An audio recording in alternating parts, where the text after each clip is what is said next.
Hey YouTube, Dawson Rider here. Welcome to my review for Mighty Morphin Power Rangers issue 32. This is the second issue in the Beyond the Grid arc.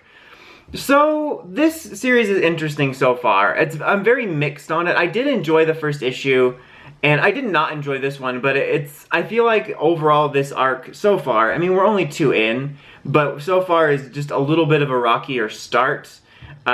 This week kind of picks up where we left off, where the Rangers were, stranded without their powers, and the Solar Ranger kind of drained the energy out of the Promethea. And we actually get to see who the Solar Ranger is. She's nobody we know, as far as we know. I mean, she demorphed, and we got to see her in her element with, this group of people living in this weird space, and her name is Ari? It's like a longer name, but she goes by Ari. But so, as far as we know, who knows, they could do a huge reveal later where oh, she's actually so-and-so's daughter from the future or something, but as of right now, she's just a totally original character.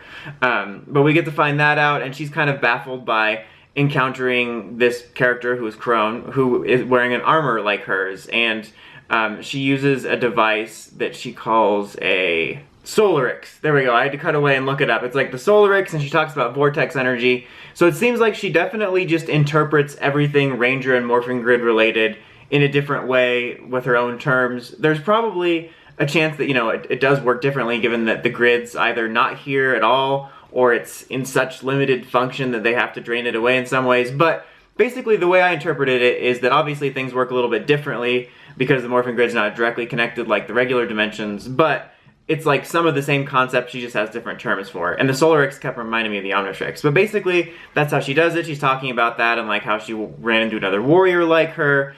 She's worried about these guys going after her, the Predator, that want that and stuff.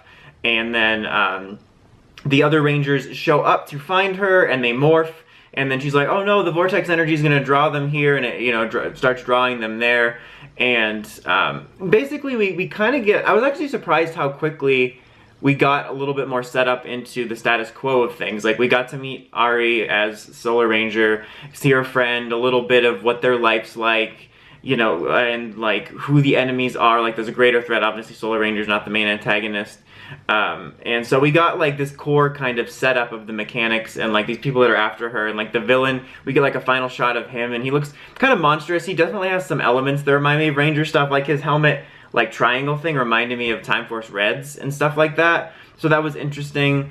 But yeah, I'm just very mixed on it. As people have pointed out, which I didn't really notice so much the first read through, was the dialogue's a little clunky. There was a scene between Heckle and Kim where they discussed things, which I liked the context of the scene. They basically talk about how they're both the mysterious former Dark Ranger on the team, which I thought was kind of a neat idea for a scene, because I remember thinking about that exactly when we saw Beyond the Grid announced. That was okay, so Dark Ranger obviously is probably going to be some sort of former evil ranger, and we know Ranger Slayer is, so I thought it was interesting that we had both of those types on the team, and I liked that they addressed that, and I liked some of the stuff within it, but the dialogue was clunky. He was oh, we can't have 2 super badass cool guy Rangers on the team, they literally just said that.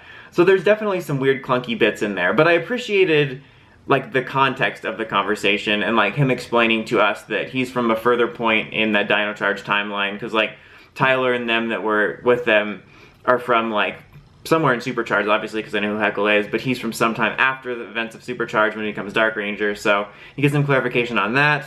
There's some stuff with Mike and Tanya, who seem to have some sort of close relationship. I don't know if they're going to go for a romance angle or something.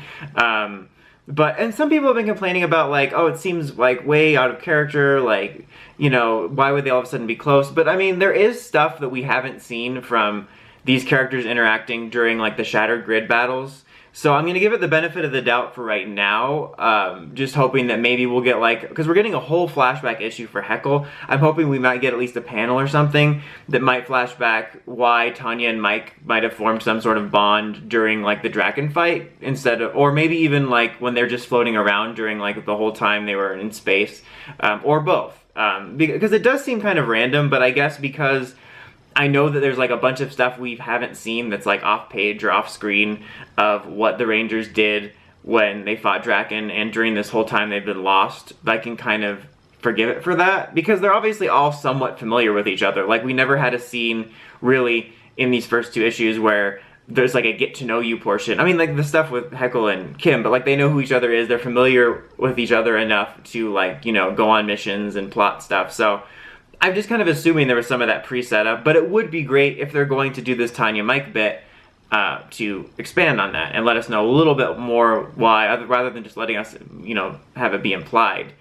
So that would be great. Either that or it's just a really extended bit on the whole Mike thing about like people saying that when they don't even know him. But yeah, I think there's interesting potential there with that dynamic and stuff. And the stuff with Solar Ranger, I'm kind of mixed on. I like the whole concept of her and like her solar Omnitrix thing. She can transform into different suns. No, I'm just kidding. But a lot of the setup feels a little bit generic. Like, okay, you have this band of rebels and this rebel warrior being chased by a villain who's after... It's like, but Vilgax is after the Omnitrix. Like, it just feels like been there, done that. Like, the whole setup of Beyond the Grid is unique for PR. And this is definitely the most unique and creative stuff we're getting for PR at this moment. But the setup's a little bit more generic than I would have liked. I'm definitely hoping there's some twists on it, on how any Ranger-related stuff might, you know, play into it. And I am fascinated to find out where Solar Ranger's powers came from. Is there any other Rangers in that universe of some sort that we don't know about? Who knows? Like, I'm still interested in it, but I'm just a little bit disappointed by certain things. I'm still a little bit mixed on the art. I think I mentioned last week that there was like a panel that was like needlessly confusing. There was a couple in this one. There was a neat one when she was landing on her like amethyst home that like circled around. I thought was kind of neat. But there's just a couple panels that I don't want it to be like, oh, you just want it super easy. It's just, I think it bothers me like an OCD thing where I want to read everything chronologically and like I don't know where to go. And it feels like needlessly artsy. Like, it's kind of hard to explain, and it's very kind of a personal preference where sometimes there's things that I see, I'm like, oh, that was really super artsy or fancy. And then there's sometimes I feel like people are trying too hard to be like that, and I feel like that's what I'm getting here. It's not a huge deal, it just bugs me a bit. And some of the faces still bother me, and there was a couple panels that were kind of dark, and I feel like that bothered me a lot more last issue because I was trying to see who else was on the ship, and I couldn't tell who people were a lot of the time unless they had like, you know, Joel's cowboy hat or something. But there was some cool panels. Like I said, that circular one was pretty neat. The team up like shot of Tanya and Magna Defender Mike were really cool, or was really cool. And so was the scene where they all morphed. It was like a split panel and they all actually did their individual like morph phrases this time, which was neat. It's like, you know, shallow toku fapping. But it was nice that it wasn't just its Morphin time, it was like all their phrases. So yeah, I would say this was a very okay issue for me. I think there were some cool bits. I think there was some bits I'm iffy on, but it's definitely a rocky start, but I'm still interested. I'm kind of giving it the benefit of the doubt in some areas, but we'll see as it goes along.